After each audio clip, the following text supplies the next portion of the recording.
Welcome back to Askewed Reviews. And this week I'm doing a theme week where it's I can't believe this is real, but it is. And this was also a viewer request for the 1982 film Jekyll and Hyde Together Again. Here is your trivia question for today.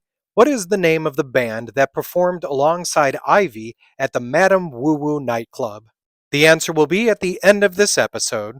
In the film Jekyll and Hyde Together Again, we meet our main character of Dr. Daniel Jekyll, who happens to be a very skilled surgeon. He works at Our Lady of Pain and Suffering Hospital, and he has a fiancée named Mary. Now, Dr. Jekyll is getting fed up with surgery and is planning on dropping it completely and leaning heavily into the idea that everything can be solved with drugs. So his current experiments involve a very well-known white substance, which I'm pretty sure you know what that is. In a lab accident, he ends up mixing two very powerful forms of it together.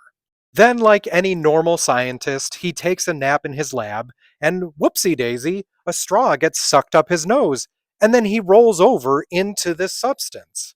And that's when things begin to change for Dr. Jekyll. He grows more hair. His pinky nail elongates. Somehow he just grows a gold tooth, gold chains, and even gold rings. And a couple of other things become enhanced as well. So once his transformation is complete, he becomes Mr. Hyde, and Mr. Hyde wants to get out on the town. He ends up running into a hooker named Ivy, and the two of them have quite a bit of fun. Unfortunately for Dr. Jekyll, he begins waking up in strange places, having been a part of some strange acts.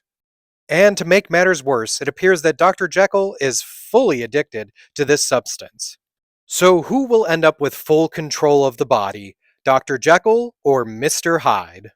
Due to the success of Airplane from 1980, spoof comedies became very popular, and Jekyll and Hyde ended up being one of the first ones to come out after that film. This spoof comedy is technically a modern retelling of the book The Strange Case of Dr. Jekyll and Mr. Hyde, written by Robert Louis Stevenson. They even make a funny reference towards Stevenson at the end of the movie, as he's literally rolling in his grave, offended by the film.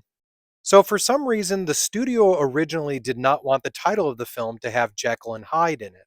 So, here's some of the other possible titles: Nosedive, Split Personality, A Tale of Two Nostrils, and The Other Side of Septum. Now, one of the reasons that this movie got made is in 1981, Paramount caught word of an impending strike by the Directors Guild of America. So, Michael Eisner and Barry Diller, who were in charge of Paramount at the time, expedited several low budget films in order to have product ready for distribution should the strike occur. This, of course, was one of those films. The movie was directed and co-written by Jerry Belson. This was also his feature film debut. Mark Blankfield plays the characters of Jekyll and Hyde. This was also his first starring role in a film, and I bet he had so much fun playing these characters. This would also be the first of 3 times that Blankfield would appear in a horror spoof comedy. The second time was in 1988's Frankenstein General Hospital, where he played Dr. Bob Frankenstein. The third time was in Mel Brooks' Dracula Dead and Loving It, where he would play the orderly named Martin. Although for me, I will always remember Blankfield as playing the character of Blinken in Robin Hood Men in Tights.